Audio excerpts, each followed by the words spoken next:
नमस्कार दोस्तों, अयोध्या में राम मंदिर की प्राण प्रतिष्ठा की तारीख है 22 जनवरी। अब जैसे जैसे 22 जनवरी की तारीख करीब आ रही है, चर्चा इस बात की हो रही है कि कौन इस आयोजन में शामिल होगा और कौन नहीं होगा। बीजेपी जहां सबको राम मंदिर आने के लिए प्रोत्साहित कर रही है, राजनेताओं से लेकर बॉलीवुड एक्टर एक्ट्रेस तक को न्योता भेजा जा रहा है, वहीं सवाल अब ये उठ रहे हैं कि राम मंदिर प्राण प्रतिष्ठा में हिंदू धर्म में सर्वोच्च धर्मगुरु यानी शंकराचार्य क्यों नहीं जा रहे हैं? क्या वजह है उनके ना जाने के पीछे? इस बीच चर्चा ये भी हो रही है कि प्राण प्रतिष्ठा में पीएम मोदी मुख्य यजमान की भूमिका में नहीं रहेंगे। कितनी सच्चाई है इस बात में, और क्या प्रधानमंत्री का मुख्य यजमान होना और शंकराचार्यों का प्राण प्रतिष्ठा में न आना, इन दोनों बातों के बीच कोई संबंध है? चलिए सभी मुद्दों पर विस्तार से चर्चा करते हैं और आपको बताते हैं कि क्या सच है और क्या झूठ। सबसे पहले बात शंकराचार्यों की करेंगे, क्योंकि इस वक्त ये मुद्दा गरमाया हुआ है कि अयोध्या में 5 सदी बाद राम जन्मभूमि पर श्री राम लला मंदिर की पुनर्प्रतिष्ठा समारोह में चारों शंकराचार्य शामिल नहीं होंगे। क्यों शामिल नहीं हो रहे हैं, ये जानने से पहले आपका ये जानना जरूरी है कि हिंदू धर्म में शंकराचार्यों का महत्व क्या है। मान्यताओं के मुताबिक शंकराचार्य हिंदू धर्म में सर्वोच्च धर्म गुरु पद है। हिंदू धर्म में शंकराचार्यों को सम्मान और आस्था की नजर से देखा जाता रहा है, क्योंकि सबसे पहले आदि शंकराचार्य एक हिंदू दार्शनिक और धर्मगुरु थे, जिन्हें भगवान शंकर का अवतार माना जाता है। आदि शंकराचार्य ने सनातन धर्म के प्रचार प्रसार के लिए भारत के 4 क्षेत्रों में 4 मठों की स्थापना की थी। चारों क्षेत्रों में प्रमुख को शंकराचार्य कहा जाता है और इन मठों का काम धर्म का प्रचार प्रसार करना है। देश के चारों कोनों पर स्थित 4 मठों में से एक है श्रृंगेरी मठ, जो कि कर्नाटक में है, और यहाँ के शंकराचार्य हैं भारती तीर्थ महाराज। दूसरा जो मठ है वो है गोवर्धन मठ, जो कि पुरी उड़ीसा में है, और यहाँ के शंकराचार्य हैं निश्चलानंद स्वामी महाराज। तीसरा मठ है शारदा मठ, द्वारका गुजरात में है ये, और यहाँ के शंकराचार्य हैं सदानंद महाराज। चौथा जो मठ है वो है ज्योतिर्मठ, जो कि बद्रिका उत्तराखंड में है। यहाँ के शंकराचार्य अविमुक्तेश्वरानंद महाराज है। इन मठों का हिंदू धर्म में काफी महत्व है।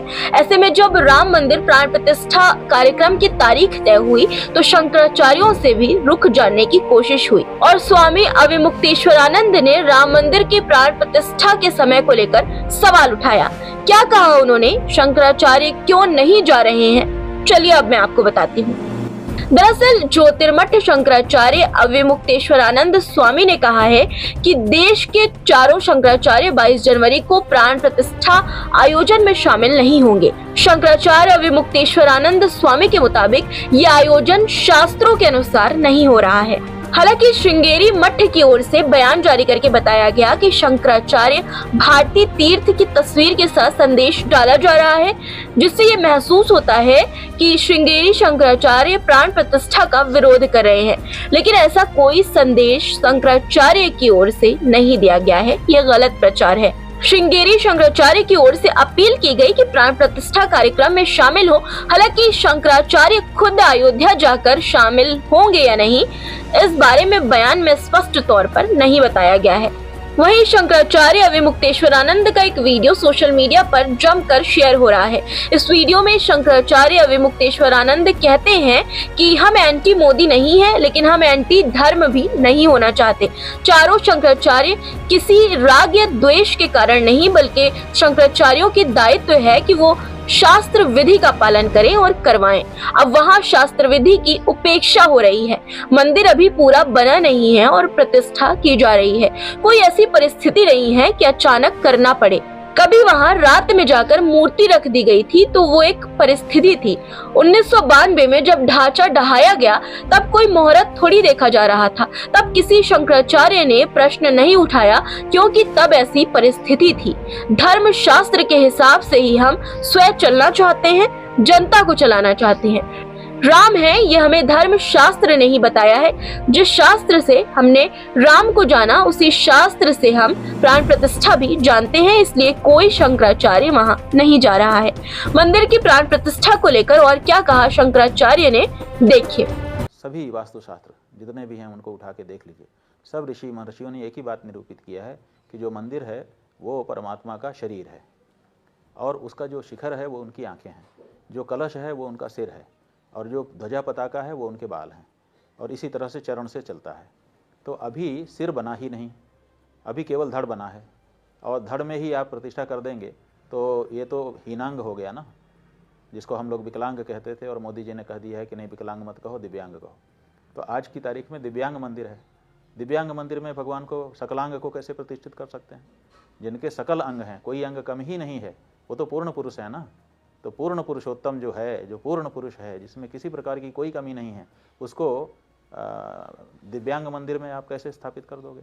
मंदिर के पूरा बन जाने के बाद ही प्रतिष्ठा शब्द जुड़ सकता है। अभी अगर प्रतिष्ठा शब्द कहा जा रहा है तो ये व्यर्थ है।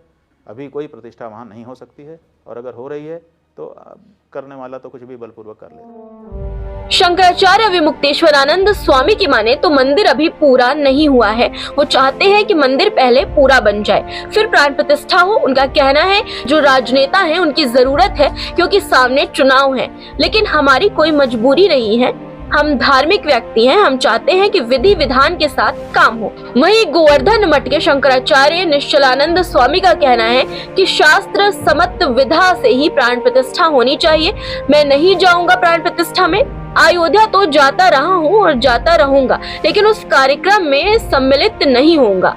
मैं नाराज नहीं होता, मेरी अपनी नीति, मेरे अपने सिद्धांत हैं, मैं उस कार्यक्रम में जाकर क्या करूंगा। निश्चलानंद स्वामी का ये भी कहना है कि कौन मूर्ति का स्पर्श करे कौन ना करे, इस पर ध्यान रखना चाहिए। पुराणों में लिखा है कि देवता तब प्रतिष्ठित होते हैं जब विधिवत हो। अगर ये ढंग से ना किया जाए तो देवी देवता क्रोधित हो जाते हैं। ये खिलवाड़ नहीं है, ढंग से किया जाए तभी देवता का तेज सबके लिए अच्छा रहेगा, वरना विस्फोटक हो जाता है।